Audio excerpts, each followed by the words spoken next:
Good morning class. देखो बच्चों, आज जो हम टॉपिक डिस्कस करने वाले हैं क्लास के अंदर, उसका नाम है बेटा एटम्स। एटम्स क्या हो बेटा? एटम्स पहले पता होना चाहिए बेटा। एटम्स हो हमारे छोटे छोटे टिनी पार्टिकल।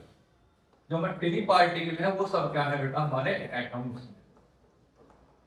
अब बात करते हैं बेटा एटम में कितने पार्ट है, how many part present in atom. बेटा एटम्स के टू पार्ट है। Number first of all nucleus, और सेकंड पार्ट हमारा क्या है बेटा? सेल्स। यदि न्यूक्लियस की बात करते हैं, देखो बेटा ये एटम की स्ट्रक्चर है। एटम के सेंटर में हमेशा क्या रहने वाला है? ये न्यूक्लियस है। और ये चारों ओर जो सराउंडिंग ये सर्कुलर सेल आपको दिखाई दे रही है, ये सब क्या है बेटा? हमारी सेल्स है। ये फर्स्ट सेल है, सेकंड सेल, थर्ड सेल और फोर्थ सेल। इनके नाम है, फर्स्ट सेल का नाम के, सेकंड सेल का नाम एल, थर्ड सेल का नाम एम और फोर्थ सेल का नाम हमारा एन है। अब बात करते हैं बेटा सेंटर में जो न्यूक्लियस है उसके अंदर कौन रहने वाले? उसके अंदर रहने वाले बेटा प्रोटॉन एंड न्यूट्रॉन। जो प्रोटॉन और न्यूट्रॉन का जो सम आएगा उसी का नाम क्या है बेटा? Atomic mass. Atomic mass is the sum of proton and neutron which present in the nucleus of the atom. अब बात करते हैं बेटा सेल्स में कौन सर्कुलेट होंगे बेटा? इलेक्ट्रॉन सर्कुलेट होंगे। जो इलेक्ट्रॉन सर्कुलेट हो रहे हैं कितनी संख्या में होंगे? जो फर्स्ट सेल है बेटा इसमें इलेक्ट्रॉन की जो मैक्सिमम इलेक्ट्रॉन है बेटा वे 2 होने वाले हैं। सेकंड सेल में 8, थर्ड सेल में 18 और फोर्थ सेल में बेटा 32 इलेक्ट्रॉन होने वाले हैं। बात करते हैं इलेक्ट्रॉन की वैल्यू या मैक्सिमम इलेक्ट्रॉन कहां तक फाइंड आउट करेंगे? तो इसके लिए फार्मूला होगा जिसका नाम है बेटा 2n²। फिर बात करते हैं बेटा n क्या है? n क्या है? नंबर ऑफ सेल्स है। और नंबर ऑफ सेल की बात करते हैं n की वैल्यू से बोल रहा हूं मैं फर्स्ट में। n की वैल्यू फर्स्ट है तो फर्स्ट का स्क्वायर मतलब 1 का स्क्वायर कितना आने वाला बेटा? 1 का आएगा। और 1 की 2 में मल्टीप्लाई करेंगे तो कितना आएगा बेटा? हमारा 2 आएगा। तो मैक्सिमम इलेक्ट्रॉन फर्स्ट सेल में कितना है बेटा? 2 आएगा। अब बात करते हैं बेटा सेकंड सेल में। n की जगह 2 रख देते हो बेटा। 2 का स्क्वायर कितना आएगा? 4 4 की 2 में मल्टीप्लाई करो कितना आएगा बेटा? 8 आएगा।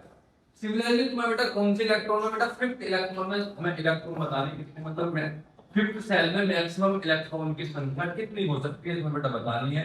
अब बात करते हैं बेटा आगे चलते हैं हम। एटम में 2 पार्ट पढ़ लिया हमने बेटा, न्यूक्लियस और सेल्स। अब न्यूक्लियस के अंदर कौन है? प्रोटॉन और न्यूट्रॉन। जबकि सेल के अंदर कौन प्रेजेंट रहे हमेशा बेटा? इलेक्ट्रॉन। अब बात करते हैं बेटा इलेक्ट्रॉन पे जो मास चार्ज है वो क्या है? नेगेटिव चार्ज होने वाला। और इसकी वैल्यू कितनी हो? 1.6 × 10⁻⁹ कूलम। बेटा वैल्यू एक क्वेश्चन में पूछी जा रहा है तो ये हमें याद होनी चाहिए बेटा। सिमिलरली बेटा यदि प्रोटॉन की बात करते हैं, यही सिमिलर वैल्यू कितनी हो बेटा? पॉजिटिव में है 1.6 × 10⁻⁹ कूलम। तो इलेक्ट्रॉन पर नेगेटिव में वैल्यू तो इस पर माइनस लगा लेंगे और यही वैल्यू कायम है बेटा प्रोटॉन पे पॉजिटिव में। न्यूट्रॉन की बात करते हैं बेटा, न्यूट्रॉन क्या है? न्यूट्रल स्पीशीज है। मतलब इस पर ना तो पॉजिटिव चार्ज होता और ना ही नेगेटिव चार्ज होता। अब बेटा क्या होगा? सेल है, हमें पता सेल के अंदर क्या है? इलेक्ट्रॉन है। लेकिन इलेक्ट्रॉन अल्टीमेटली होते कहां है यहाँ देखते हैं बेटा। सेल के अंदर क्या हो बेटा? सब सेल हो। और सब सेल के अंदर क्या हो बेटा? ऑर्बिटल हो। और इन ऑर्बिटल के अंदर क्या भरे हैं बेटा? हमारे इलेक्ट्रॉन फिल होते हैं। अब बात करते हैं सेल। सेल हमारी कौन कौन सी है? के, एल, एम, एन। ये क्या है बेटा? हमारी सेल है। और जब सब सेल आएंगे इनके अंदर वो कौन होते हैं? S, P, D, F. बेटा सेल की संख्या मैक्सिमम इन्फिनिटी हो सकती है, लेकिन सब सेल हमारे बेटा कितने हैं? 4 है।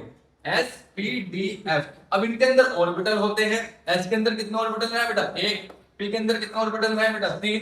डी के अंदर कितने ऑर्बिटल है बेटा? 5। और एफ के अंदर कितने ऑर्बिटल है? ये बात करते हैं बेटा हम 7 ऑर्बिटल होते हैं बेटा।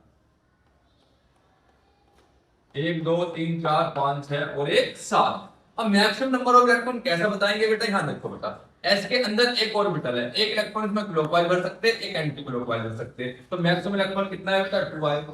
पी की बात करते हैं बेटा, पी में हम बात करते हैं। पी में देखो हम एक एक इलेक्ट्रॉन भरेंगे पहले, फिर जब सेकंड इलेक्ट्रॉन भरेंगे तो मैक्सिमम इलेक्ट्रॉन कितने हो सकते हैं बेटा? हमारे 6 हो सकते हैं। डी की बात करते हैं, डी में देखो 1 2 3 4 5 तो ऐसा आ जाएंगे, 5 अपोजिट आ जाएंगे, मतलब 5 क्लॉकवाइज और 5 एंटी क्लॉकवाइज। मैक्सिमम नंबर कितना होगा बेटा? 10 होंगे।